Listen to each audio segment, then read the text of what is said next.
নবীরা এমন নেতা, নবীদের জীবনে কোনো গুনাহ নাই, বলুন সুবহানাল্লাহ। সব নবীরা মাসুম, সব নবীরা সম্পূর্ণ নিষ্পাপ, বলুন সুবহানাল্লাহ। আর দুনিয়ায় বিভিন্ন দলের নেতা আছে, এই নেতাগুলো তৈরি হয় দলীয় নেতা, দলের লোকেরা নেতা বানায়, ঠিক কিনা বলুন? আল্লাহর নেতা বানানো আর মানুষের নেতা বানানোর ভিতরে পার্থক্য আছে না নাই? দলীয় নেতা যেমন জাতীয় পার্টি একটি দল, জাতীয় পার্টি যারা করে, জাতীয় পার্টির নেতা তারা তৈরি করে। জাতীয় পার্টির নেতা তৈরি করার জন্য বিএনপির কোনো লোকের প্রয়োজন হয় না, ঠিক কিনা বলুন? বিএনপি যখন নেতা তৈরি করে তখন আওয়ামী লীগের কোনো লোকের প্রয়োজন হয় না। বিএনপির লোকেরা বিএনপি দলের লোককে নেতা বানায়, ঠিক কিনা বলুন? এই মানুষ যারা নেতা তৈরি করে, দলীয় নেতা, এই মানুষেরা ভুলের ঊর্ধ্বে নয়, ঠিক কিনা বলুন? আর যারা সমর্থন করে নেতা তৈরি করে, জনগণ, বিভিন্ন দলের লোকেরা, অধিকাংশ মানুষেরা অপবিত্র, পোশাক করে পানি নেয় না, কুলুক নেয় না, পায়খানা করে কুলুক ব্যবহার করে না, বসে প্রসাব করার সময় পায় না, দাঁড়িয়ে প্রসাব করে, এমন নেতারা আছে না নাই? জোরে বলুন, আছে না নাই?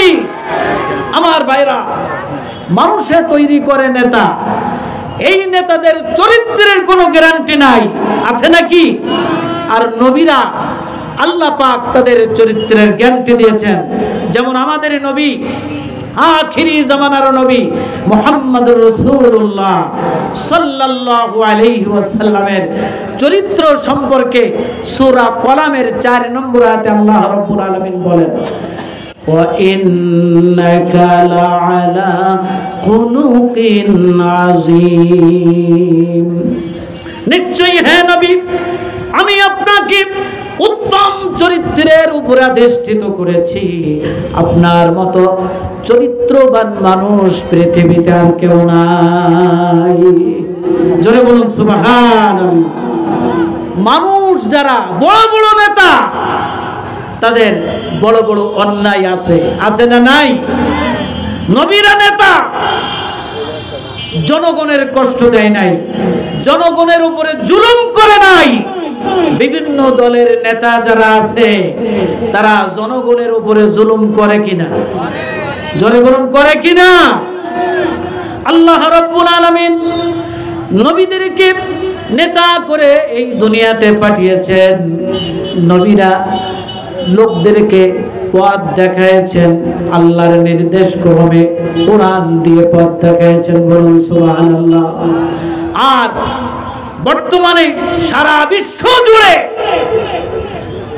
নেতা যারা, তারা তাদের দলীয় নেতৃত্বের কারণে আল্লাহর আইনকে বাদ দিয়ে, মানব রচিত আইন দিয়ে মানুষের দিকে, কল্যাণের দিকে মানুষদেরকে ডাকে, ঠিক কিনা বলুন? আল্লাহর কোরআনকে বাদ দিয়ে, মানব রচিত আইন দিয়ে মানুষদেরকে, মানুষের তৈরি করা আইনের দিকে যারা ডাকে, তাদের ডাকে সাড়া দেওয়া যাবে না, ঠিক কিনা বলুন? তাদের ডাকে সাড়া দেওয়া যাবে না। আল্লাহর কোরআন দিয়ে যারা আল্লাহর রাস্তায় ডাকে, তাদের ডাকে সাড়া দিতে হবে, ঠিক কিনা বলুন? জোরে বলুন, ঠিক কিনা? আমার ভাইরা, আসুন, সব নবীরা নেতা। আমাদের নবী কি? আমাদের নবী নবী, রাসূল এবং নেতা, বলুন সুবহানাল্লাহ। আমাদের নবীকে আল্লাহ রাব্বুল আলামিন ডাক দিলেন, ইয়াসিন ওয়াল কুরআনিল হাকীম ইন্নাকা লামিনাল মুরসালিন। আল্লাহ রাব্বুল আলামিন আখিরি জামানার নবীকে ডাক দিলেন, ইয়াসিন। ইয়া মানে আর সিন মানে হচ্ছে সৈয়দ হযরত আব্দুল্লাহ ইবনে আব্বাস এবং হযরত আব্দুল্লাহ ইবনে মাসউদ রাদিয়াল্লাহু তাআলা আনহুমা এই ইয়াসিনের তাফসীরে লিখেছেন, ইয়া মানে হে সিন মানে সৈয়দ, সৈয়দ মানে হচ্ছে নেতা। আল্লাহ রাব্বুল আলামিন আমাদের নবীকে কেমন নেতা করে পাঠালেন?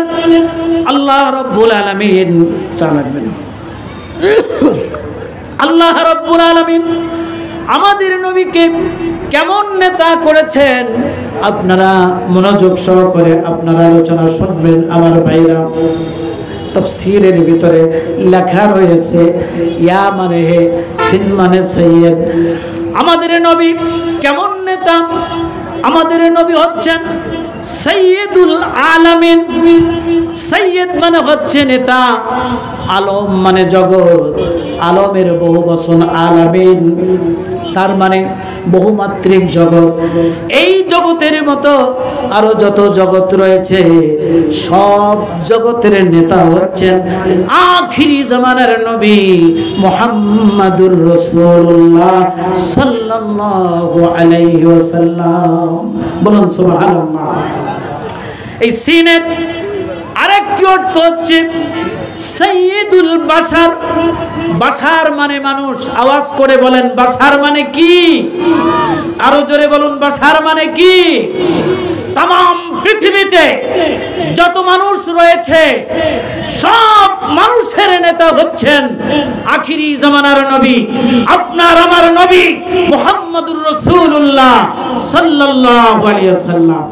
আমার ভাইরা, এই দুনিয়ার জীবনে যারা দল করে, বিভিন্ন দলের নেতারা আল্লাহর নবীকে নেতা মানতে চায় না। আওয়াজ করে বলেন ঠিক কিনা? আল্লাহর নবীকে নেতা না মানলে কি হবে আমি আপনাদেরকে বলবো। আমাদের নবী সাইয়্যিদুল বাশার, তাম পৃথিবীর সব মানুষের জন্য আখিরি জামানার নবী হচ্ছেন নেতা। সুবহানাল্লাহ। আমার ভাইরা, তাহলে নবীকে ছাড়া বিভিন্ন দলের নেতা যারা রয়েছে তাদেরকে নেতা মানা যাবে নাকি? কথা বলেন, আওয়াজ করে বলেন।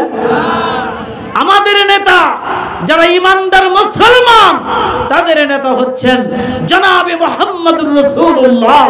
সকলেই পড়ুন সাল্লাল্লাহু আলাইহি ওয়াসাল্লাম। এই সিনের আরেকটি অর্থ হচ্ছে সাইয়্যিদুল আম্বিয়া। নবীর বহু বচন হচ্ছে আম্বিয়া, তার মানে আদম থেকে শুরু করে ঈসা রূহুল্লাহ পর্যন্ত যত নবী রাসূলদেরকে আল্লাহ রাব্বুল আলামিন এই পৃথিবীতে প্রেরণ করেছেন সব নবী রাসূলদের নেতা হচ্ছেন আখিরি জামানার নবী মুহাম্মাদুর রাসূলুল্লাহ সাল্লাল্লাহু আলাইহি ওয়াসাল্লাম। নবীজির নাম শোনার পরে সাল্লাল্লাহু আলাইহি ওয়াসাল্লাম এই দুরূদ পড়তে হবে। আপনারা কি পড়ছেন? হ্যাঁ, সবাই পড়বেন। আমার ভাইরা, এই সিনের আরেকটি অর্থ হচ্ছে সাইয়্যিদুল কাউনাইন, তার মানে ইহকাল এবং পরকালের একমাত্র নেতা হচ্ছেন আপনার আমার নবী, দুজাহানের বাদশা নবী জনাবে মুহাম্মদুর রাসূলুল্লাহ সাল্লাল্লাহু আলাইহি ওয়াসাল্লাম। আমার ভাইরা, নবীজিকে যদি নেতা না মানা হয়, কিছু মানুষ আছে নামাজ মানে, রোজা মানে, হজ মানে, যাকাত মানে, সবই মানে, আল্লাহর নবীকে নবী বলে বিশ্বাস করে, নবীজিকে নেতা মানে না। নেতার কাজ হচ্ছে নেতৃত্ব দেওয়া। নবীজির নেতৃত্ব এই পৃথিবীতে আছে না নাই? আওয়াজ করে বলেন আছে না নাই? যদি নবীজির নেতৃত্ব না থাকতো, টুপি পরা, মাথায় টুপি পরা সুন্নাত, ঠিক কিনা বলুন? এটা নবীর সুন্নাত। নবীজি নাই, নবীজির সুন্নাত আমরা ব্যবহার করি।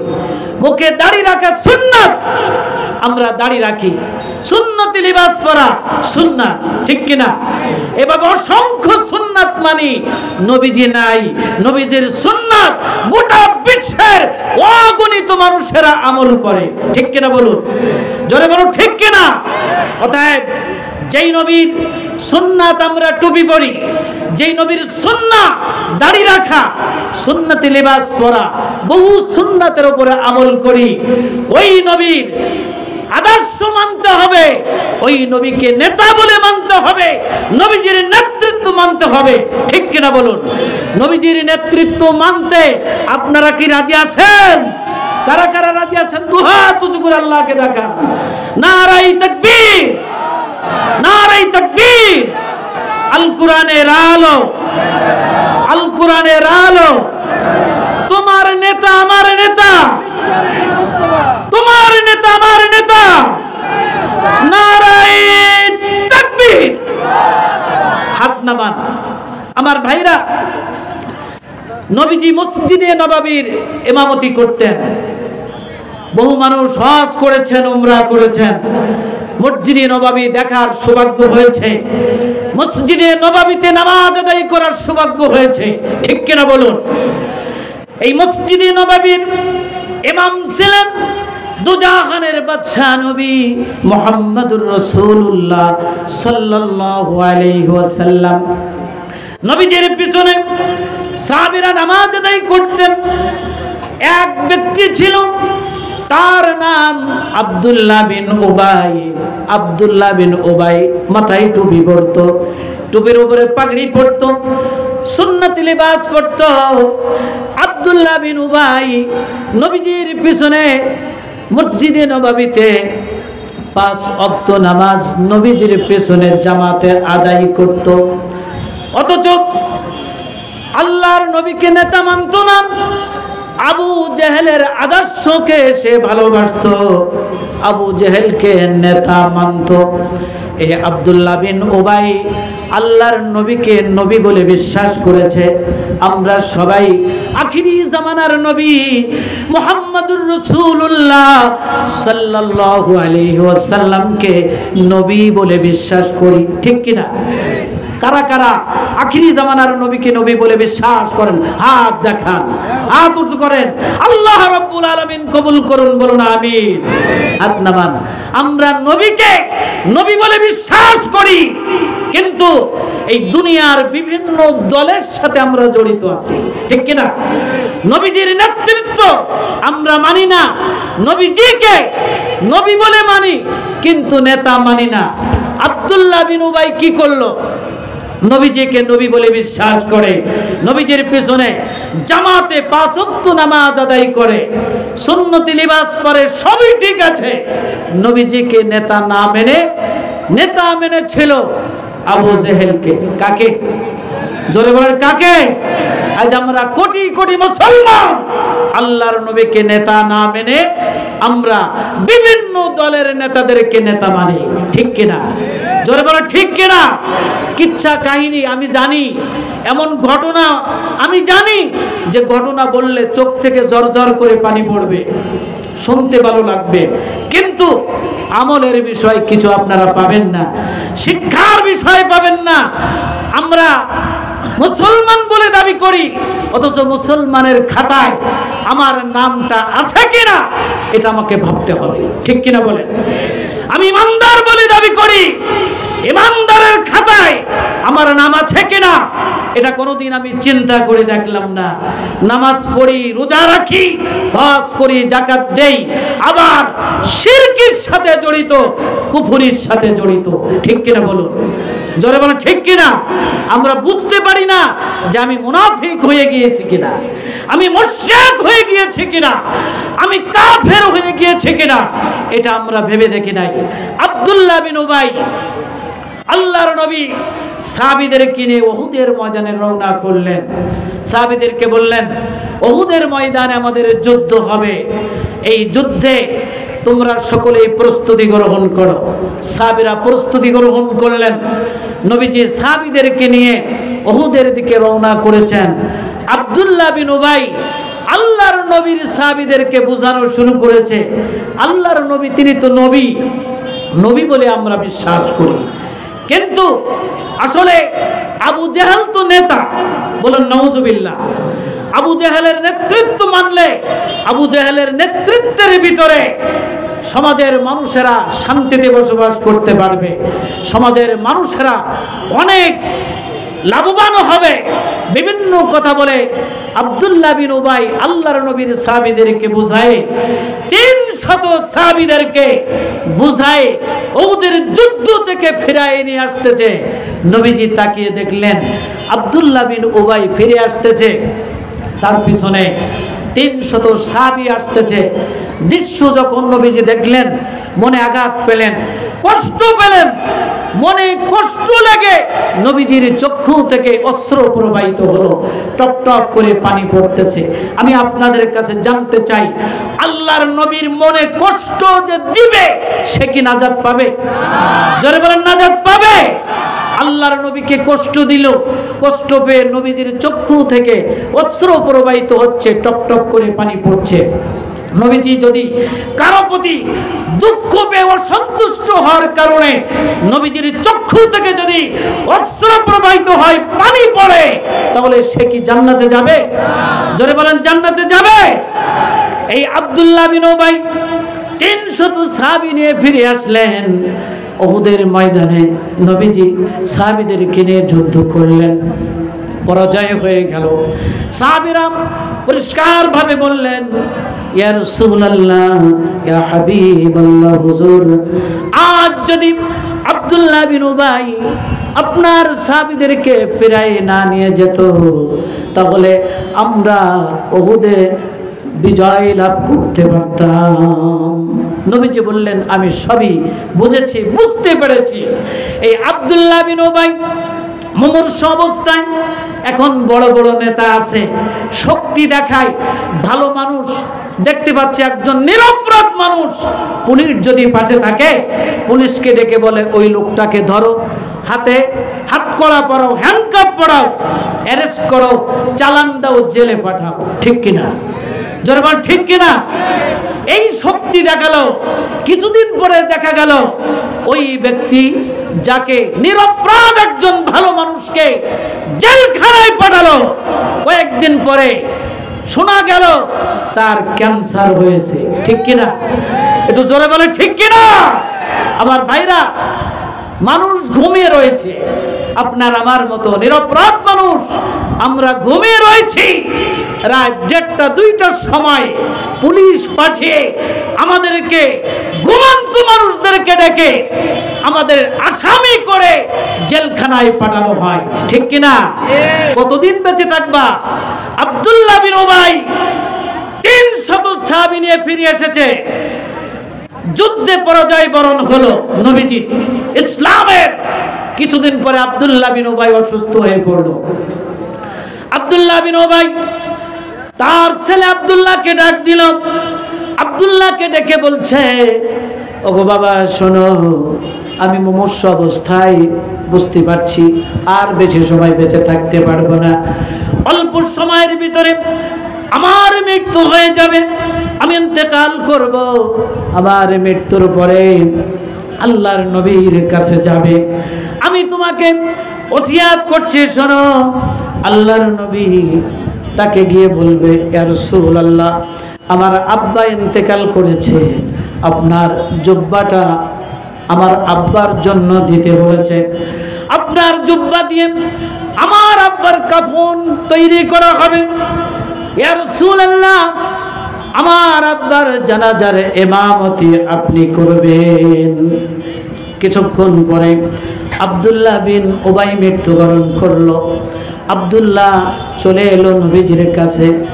নবীজি ওই সময় মসজিদে নববীতে সাহাবীদেরকে নিয়ে বসে রয়েছেন। আব্দুল্লাহ এসে বলল, ইয়া রাসূলুল্লাহ, আমার আব্বা ইন্তেকাল করেছে, আপনার জুব্বাটা দিতে বলেছে আর আমার আব্বার জানাজা করতে বলেছে, এই দুইটা ওসিয়াত করে গিয়েছে। নবীজি জুব্বা খুলে আব্দুল্লাহর হাতে দিচ্ছেন। হযরত উমর রাদিয়াল্লাহু তাআলা আনহু বলেন, ইয়া রাসূলুল্লাহ, ইয়া হাবিবাল্লাহ, হুজুর আপনি কার জন্য জুব্বা দিতেছেন? আপনার কি মনে নাই ওই আব্দুল্লাহ বিন উবাইয়ের কারণে উহুদে আমাদের পরাজয় হয়েছে, 300 সাহাবীদেরকে ফিরাই নিয়ে এসেছিল। সে আপনাকে নবী মানত আর আবু জেহেলকে নেতা মানত। নবীজি বললেন, ও ওমর, আল্লাহ রাব্বুল আলামিন আমাকে নিষেধ করেন নাই। নবীজি জুব্বা দিলেন, আব্দুল্লাহ জুব্বা নিয়ে চলে এলো। আব্দুল্লাহ বিন উবাইকে গোসল করানো হলো, নবীজির জুব্বা দিয়ে কাফন পরানো হলো। লাশ ময়দানে রেখে আব্দুল্লাহ বিন উবাইয়ের ছেলে আব্দুল্লাহ মসজিদে নববীতে এসেছেন। নবীজিকে বললেন, ইয়া রাসূলুল্লাহ, ইয়া হাবিবাল্লাহ, হুজুর আমার আব্বার লাশ প্রস্তুত, জানাজার ইমামতি আপনি করবেন, সাহাবীদেরকে নিয়ে চলুন। নবীজি সাহাবীদেরকে নিয়ে জানাজা করার জন্য রওনা হলেন। ওমর রাদিয়াল্লাহু তাআলা আনহু আবার বললেন, ইয়া রাসূলুল্লাহ, আপনি কার জানাজার ইমামতি করবেন? আপনার কি মনে নাই আব্দুল্লাহ বিন উবাই ইসলামের কত ক্ষতি করেছে? নবীজি বললেন, ও ওমর, আল্লাহ রাব্বুল আলামিন আমাকে এখনো নিষেধ করেন নাই, চলো। সাহাবীদেরকে নিয়ে নবীজি চললেন, লাশ সামনে রেখে দাঁড়িয়ে গেলেন কাতার দিয়ে। নবীজি জানাজার ইমামতি করবেন, প্রস্তুত। আকাশের দিকে তাকালেন, উপরের দিকে নজর চলে গেল। নবীজি দেখেন হযরতে জিবরিল আলাইহিস সালাম খুব দ্রুত গতিতে চলে আসতেছে। নবীজি ভাবলেন, জিবরিল আসতেছে, মনে হয় কোনো খবর হতে পারে। একটু অপেক্ষা করলেন, জিবরিল আলাইহিস সালাম হাজির হলেন। ইয়া রাসূলুল্লাহ, আপনি কার জানাজার ইমামতি করবেন? আল্লাহ রাব্বুল আলামিন সূরা তাওবার 84 নম্বর আয়াত নাজিল করলেন, ওয়ালা তুসাল্লি আলা আহাদিম মিনহুম, হে নবী আপনি তাদের উপরে নামাজ পড়বেন না। আপনি ওই আব্দুল্লাহ বিন উবাই, সে আপনাকে নবী বলে বিশ্বাস করত আর আবু জেহেলকে নেতা মানত। আপনাকে যারা নেতা বলে মানে না তারা মুনাফিক। তারা কি? আওয়াজ করে বলেন, তারা কি? মুনাফিক। ওই মুনাফিকের জানাজা করবেন না। নবীজি সাহাবীদেরকে বললেন, আব্দুল্লাহ বিন উবাইকে দাফন করো, মাটি দাও। আব্দুল্লাহ বিন উবাইকে দাফন করা হলো, মাটি দেওয়া হলো। দয়ার নবী, নবীজিকে যারা মেরেছে নবীজি কখনো তাদের গালি দেন নাই, প্রতিশোধ গ্রহণ করেন নাই। জোরে বলুন ঠিক কিনা? আমার ভাইয়েরা, দয়ার নবী মনে মনে ভাবছেন জানাজার ইমামতি করা সম্ভব হলো না, কবরের পাশে দাঁড়িয়ে কবর জিয়ারত করব। মনে মনে ভেবেছেন। আল্লাহ রাব্বুল আলামিন সঙ্গে সঙ্গে আয়াত নাজিল করলেন, ওয়ালা তাকুম আলা কবরি, হে নবী আপনি ওই মুনাফিকদের কবরের পাশে দাঁড়াবেন না, কবর জিয়ারত করবেন না। আমার ভাইরা, আমি আপনাদেরকে বলতে চাই, নবীজি দুনিয়াতে নাই, নবীজির আদর্শ রয়েছে, নবীজির উপরে নাজিলকৃত আল কোরআন আছে না নাই? জোরে বলেন, আছে না নাই? আল কোরআন এটা পরিবর্তন হওয়ার নাই। আল্লাহর কথা কি পরিবর্তন হয়? লা তাবদীলা লিকালিমাতিল্লাহ, আল্লাহর বাক্য সমূহ পরিবর্তন হওয়ার নয়। আব্দুল্লাহ বিন উবাই আল্লাহর নবীকে নেতা না মানার কারণে আব্দুল্লাহ বিন উবাই হলো মুনাফিক। জোরে বলুন, কি হলো? মুনাফিক। অতএব বর্তমান যুগে যারা আল্লাহর নবীকে নেতা মানে না তারা কি? সবাই বলুন, তারা কি? কোরআনের পক্ষে কথা বললে কে খুশি হবেন? জোরে বলুন, কে খুশি হবেন? আমার ভাইয়েরা, আব্দুল্লাহ বিন উবাই মুনাফিক হওয়ার কারণে তার জানাজা পড়তে আল্লাহ তাআলা নিষেধ করে দিলেন, তার কবর জিয়ারত করতে নিষেধ করে দিলেন। দয়ার নবী ভাবছেন আমি তার জন্য আল্লাহর কাছে ক্ষমা প্রার্থনা করব। মনে মনে ভেবেছেন। সঙ্গে সঙ্গে জিবরিল আলাইহিস সালামের মাধ্যমে আল্লাহ রাব্বুল আলামিন ওহী নাজিল করলেন, ইস্তাগফির লাহুম আও লা তাস্তাগফির লাহুম ইন তাস্তাগফির লাহুম ৭০ মাররাতান ফালাই ইয়াগফিরাল্লাহু লাহুম। সূরা তাওবা ৮০ নম্বর আয়াত। আল্লাহ রাব্বুল আলামিন বলেন ইস্তাগফির লাহুম আও লা তাস্তাগফির লাহুম, হে নবী আপনি তাদের জন্য ক্ষমা প্রার্থনা করুন বা নাই করুন, ইন তাস্তাগফির লাহুম 70 মাররাতান, যদি আপনি ওই মুনাফিকদের জন্য 70 বার ক্ষমা প্রার্থনা করেন, ফালাই ইয়াগফিরুল্লাহু লাহুম, আল্লাহ রাব্বুল আলামিন ওই মুনাফিকদেরকে ক্ষমা করবেন না। বলুন নাউযুবিল্লাহ। বর্তমান সমাজে রাষ্ট্রে মুনাফিকের অভাব নাই, কথা বলুন ঠিক কিনা? মুনাফিকদের জানাজা ঠিকই হচ্ছে, মুনাফিকদের কবর জিয়ারত ঠিকই হচ্ছে, মুনাফিকদের জন্য দোয়াও ঠিকই হচ্ছে, কিন্তু কোনোটাই আল্লাহর দরবারে কবুল হয় না, ঠিক কিনা বলুন? বিশ্ব নবীর দোয়া যদি আল্লাহর দরবারে কবুল না হয়, কোন পীর সাহেবের দোয়া কবুল হবে না, কোন মুফতি সাহেবের দোয়া কবুল হবে না, কোন আলেমের দোয়া কবুল হবে না। নবীজির দোয়া কবুল না হলে আর কারো দোয়া কবুল হতে পারে না, ঠিক কিনা? জোরে বলুন ঠিক কিনা? আমার ভাইরা, সময় কত? টাইম কত হয়েছে? সম্মানিত হাজিরিন, আমি আপনাদেরকে বেশ কিছু সময় ধরে কোরআনে কারিমের একটি আয়াতের তাফসীর করে শোনালাম। দীর্ঘ সময়